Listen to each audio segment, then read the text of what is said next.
Metodologia para alunos com altas habilidades, superdotação. Parte 1. Alunos com altas habilidades, superdotação. Pode causar e causa estranheza os alunos com altas habilidades e superdotação estarem no grupo de educação especial. Eu falei, não, que estranho isso, né? O aluno quer mais estar num grupo de alunos especiais, mas é isso mesmo, sim. Os alunos com altas habilidades, superdotação, eles se enquadram na lei, em toda a legislação vigente, dentro da educação especial. E quem são esses alunos? Gente, pode parecer incrível, mas essas pessoinhas diferentes, elas são muito complicadas de ser diagnosticadas. Sabe qual é a maior dificuldade que a escola encontra em relação aos alunos com alta habilidades e superdotação? Sua identificação. Interessante isso. Havia uma época na qual o teste de QI, de coeficiente de inteligência, dava conta disso. Alguns alunos ditos mais inteligentes faziam esse teste, tiravam uma média superior à média normal, comum, e eram considerados com altas habilidades de superdotação. Mas isso não acontece, porque também houve avanço no conceito de quem são esses alunos. Eu lembro, falando isso para vocês, inclusive eu fazia parte de um grupo de estudos em relação a alunos com altas habilidades, e o termo é altas habilidades / superdotação, tá? Eu tinha um professor que ele falava o seguinte: como que eu reconheço um aluno com altas habilidades? É o aluno diferente, aquele aluno que incomoda, aquele aluno que atrapalha, aquele aluno que não se enquadra. Daí eu olhei para ele e falei assim, mas peraí, esse conceito ele é muito bobo, daí muito simplista, né? Daí ele falou, não, comece a analisar aquele aluno diferentão, assim, aquele aluno que não está, ou que não está acompanhando. Esse aluno tem que ser investigado, tem que ser analisado, porque pode ser que ele seja um aluno com altas habilidades e superdotação.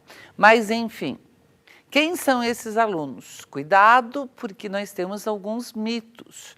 Nós achamos, às vezes, que são os alunos que são muito inteligentes, que são os alunos... Toma bastante cuidado, porque há algumas nuances que devem ser percebidas em relação a isso. Vamos lá então, vamos começar. Os alunos com altas habilidades / superdotação são destaques ou evidenciam um talento expressivamente superior à população comum em algum campo. Então veja, em algum campo. São aqueles que apresentam grande facilidade de aprendizagem, que os leva a dominar rapidamente conceitos, procedimentos e atitudes. Apresentam notável desempenho e ou elevada potencialidade em aspectos isolados ou combinados. Temos aqui alguns itens bastante importantes. Vejam, o aluno superdotado, ele pode ter uma habilidade maior em uma determinada área e não todas. Por exemplo, ele pode ir muito bem em matemática, muito bem, surpreender, mas não ir bem em língua portuguesa, em geografia, em história. Ele pode ir muito bem em história e não gostar muito da matemática. Então, o aluno com altas habilidades, ele não necessariamente as tem em todas as áreas do conhecimento. Alguns sim, mas outros não. Uma outra coisa interessante também, muitos alunos, eles acabam ficando desinteressados pela aula e são considerados alunos fracos, reprovam, não vão bem, porque eles acabam pegando o desinteresse. Imagine você, por exemplo, na universidade assistindo uma aula lá de primeiro ano, de quarta série, como ia ser aborrecido. É mais ou menos isso que alguns alunos sentem e percebem. Quando isso não é percebido, quando não se sabe que aquele aluno tem altas habilidades, muitas vezes ele é excluído, ele é considerado um aluno rebelde, bagunceiro, que não dá conta das coisas. Por isso essa percepção é bem interessante. Daí eu lembro daquele meu amigo que fala que o aluno diferentão tem que ser observado com mais carinho, porque às vezes a habilidade dele pode ser esportiva, ele pode ser um excelente jogador de futebol, por exemplo, e um péssimo aluno acadêmico.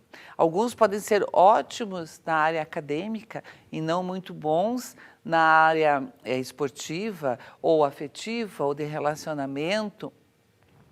Os alunos com altas habilidades e superdotação também, em alguns casos, a variação é bastante grande, eles não têm muita paciência em se relacionar com os outros. Os alunos, as pessoas que eu conheço que têm altas habilidades e superdotação, a maioria delas, não estou generalizando, né, mas uma maioria delas, pelo menos as que eu conheço, não se relacionam muito bem com as pessoas normais. Eles não têm paciência, porque para eles tem que ficar explicando, e tem que ficar contando, e tem que ficar repetindo. Eles são também muitos diretos, eles não enrolam, eles não gostam muito, né? Então, e eles são muito sinceros, e isso muitas vezes magoa. Eles olham para você e falam, eu não gostei disso que você fez, disso que você falou, porque a relação deles com o outro é um pouquinho diferente também. Então, eles são vistos, às vezes, como pessoas antipáticas, como não querida, grosseiras, né? É bem interessante anotar e perceber esse grupo de aluno.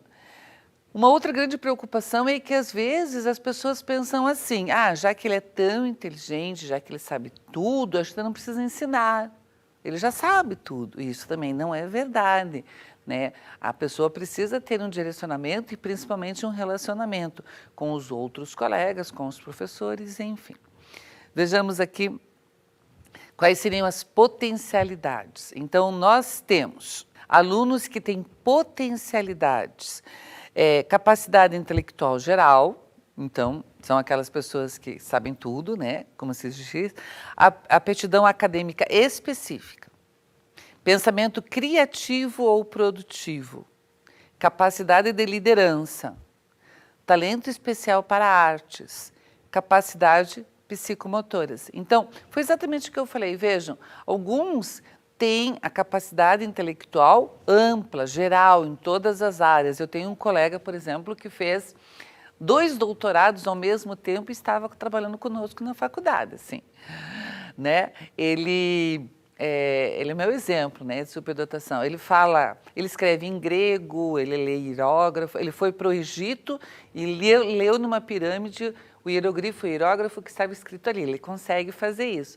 E ele faz anotações em grego para ninguém entender o que ele está escrevendo. Enfim, ele é, né, superdotado em todas as áreas do conhecimento, uma pessoa músico, bastante afetiva, bastante carinhosa, Só que a gente percebe uma impaciência.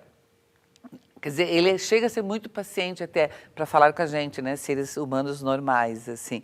Mas ele, às vezes, demonstra assim, eu ainda vou ter que explicar isso, você não percebeu isso, você não entendeu isso. E algumas vezes ele tem um pouco grosseiro, porque ele é muito direto.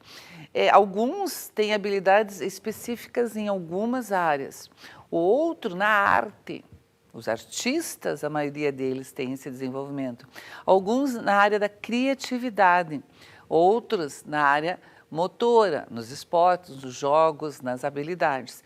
Então, alguns têm habilidades diferenciadas, tá? E como fazer e como definir se essa pessoa é ou não é, não tem ou não tem altas habilidades de superdotação? Nós temos o seguinte, vejam aqui.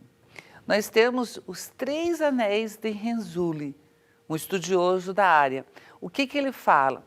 Ele fala que para ser superdotado você tem que juntar a habilidade, a motivação e a criatividade. Então, não basta a pessoa ser superdotada e não ser incentivada.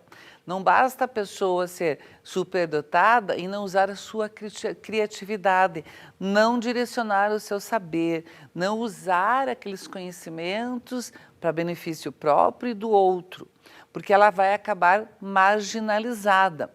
Dizem as más línguas que nos presídios nós encontramos uma gama muito grande de pessoas com altas habilidades, porque se elas usam essas habilidades para o mal, elas vão, apesar que daí não seriam presos também, né? Mas vejam, a ideia que isso é só bom, isso traz benefícios, não. Vai depender realmente do convívio que essa pessoa tem, dos estímulos recebidos e do direcionamento dessas potencialidades para alguma coisa boa para a própria pessoa e para quem está ao seu redor. Senão, as altas habilidades e superdotação acabam sendo mais um problema do que uma solução na vida dessa criança, da família, da escola, enfim.